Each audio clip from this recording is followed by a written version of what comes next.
Assalamualaikum warahmatullahi wabarakatuh. My name is Nur Amanda, Class B English Education 2019, 5th semester, and I will explain about ESP course material, and a powerful course lecture is Mr. Adi Isma. Okay, for first material is the origin English specific purpose. As with most developments in human activity, ESP was not a plain and current movement, but rather a phenomenon that grew out of a number of converging trends. These trends have operated in a variety of ways around the world, but we can identify three main reasons of common to the emergence of all English specific purpose. The demands of a brave new world.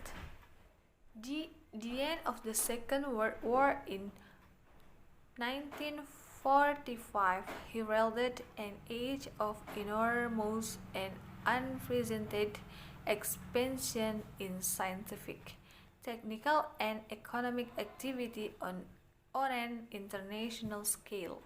This expansion created a world unfilled and dominated by two forces, technology and commerce, which in their relentless progress soon generate a demand for an international language for various reasons. Most notably, the economic power of the United States in the post-war world. This role fell to English.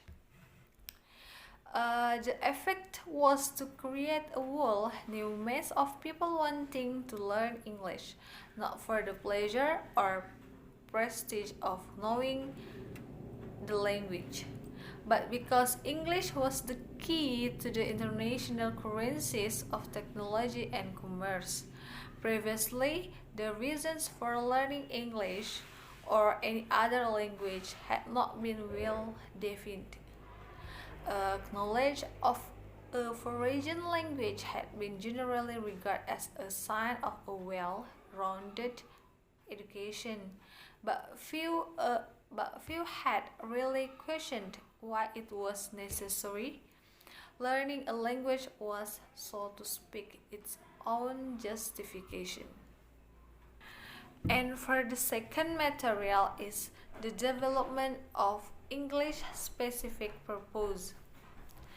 According to Tom Hutchinson and Alan Waters Lancaster, 1989, English for specific purpose is teaching which has specific objectives. English language world got along well enough without it for many years. So why has English specific purpose become such an important part of English language teaching? In English specific purpose, students hope by learning English specific purpose can serve as a guide to all present and future and inhabitant of ESP, revealing both the challenges and pleasures to be enjoyed there and the pitfalls to be avoided. The writer makes this book in order we will not only explain our reason for writing it, but will also be able to present a plan of the itinerary we shall follow. The English specific purpose is related to learning central approach because the in development English specific purpose has paid scant attention to the questions of how people learn, focusing instead on the question of what people learn.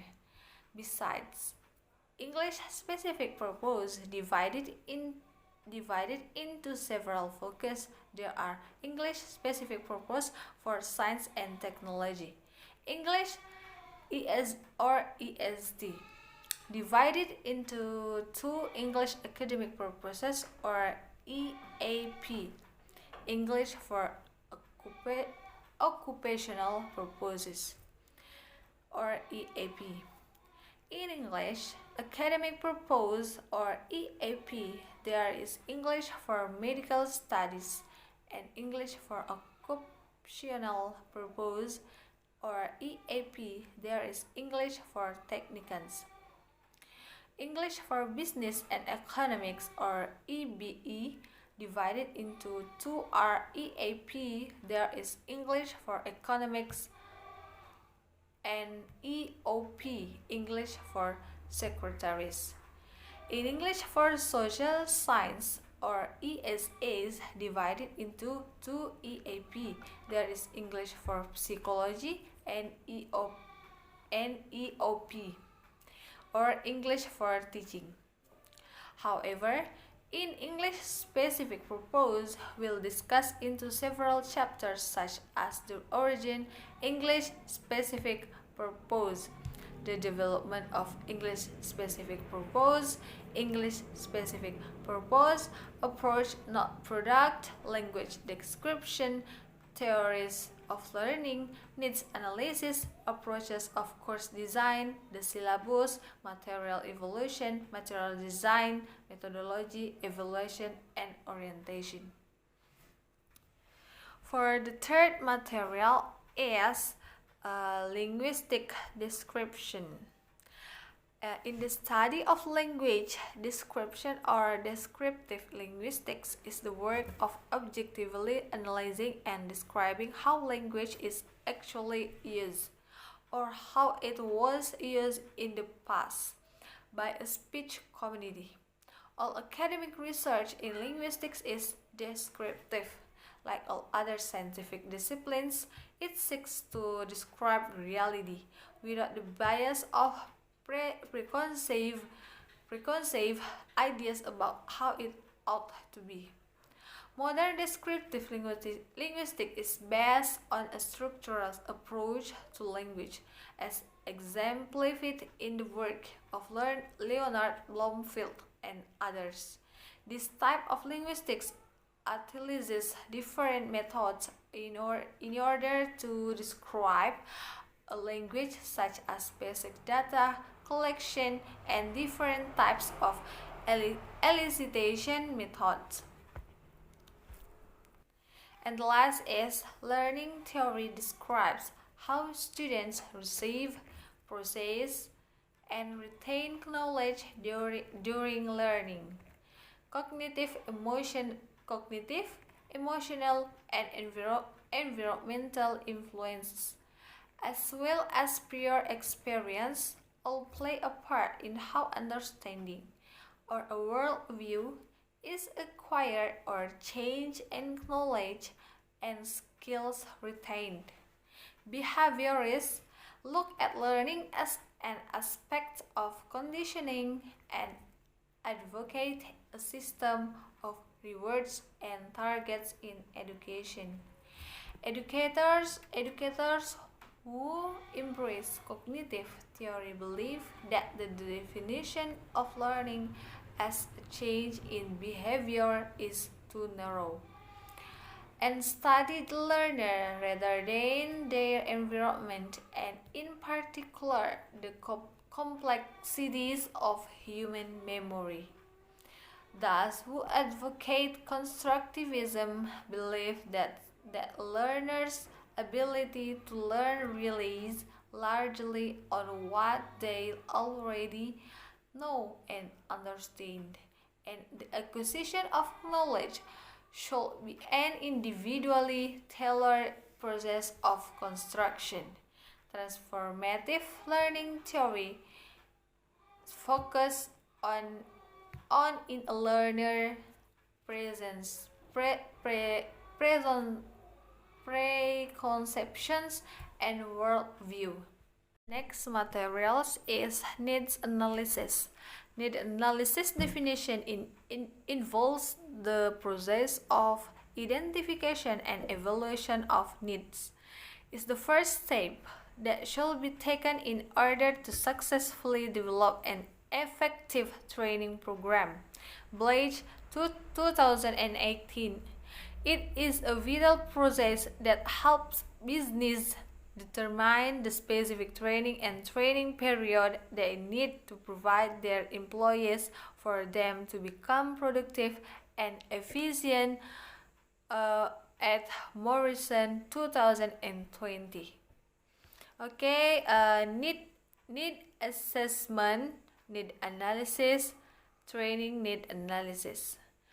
Need analysis and needs assessment are often used interchangeably, but instead of being synonymous, the terminologies they play different but related roles in the process of identifying performance issues and or opportunities and analyzing if training is necessary to address them or not. Christensen 2018. Christensen further explains that needs assessment, needs analysis, and training needs analysis refer to key steps in the process of determining value-add solution to a performance problems. These steps, however, can be tricky when terms are misunderstood and used incorrectly, as the process offers a systematic approach which involves a proper transition between steps in order to achieve positive results. Additionally, the term or training needs analysis refers to the process of gathering and analyzing to determine the training needs an organization has to provide to its employees. Reed and Vakola, 2006. Carlisle et al., 2011, p. 688. Define training needs analysis as a methodological investigation and analysis into an organization's current and desired performance levels, focusing heavily on the ability of its staff and their support networks. Material is approaches to course design. Course design is the process by which the raw data about a learning need is interpreted in order to produce an integrated series of teaching learning experiences. The aim of course design is to lead the learner to a particular state of knowledge. In practical terms, this entails the use of the theoretical and empirical information available to produce a syllabus to select, adapt, or write materials in accordance with the syllabus.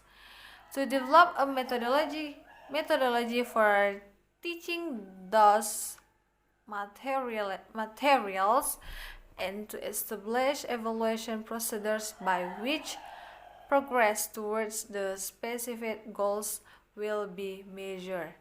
There are probably many different approaches to English specific purpose course design as there are course designers. However, we can identify three main types of course design: language-centered course design, skill-centered course design, and learning-centered approach. Maybe just like that. Thank you very much. Wassalamualaikum warahmatullahi wabarakatuh.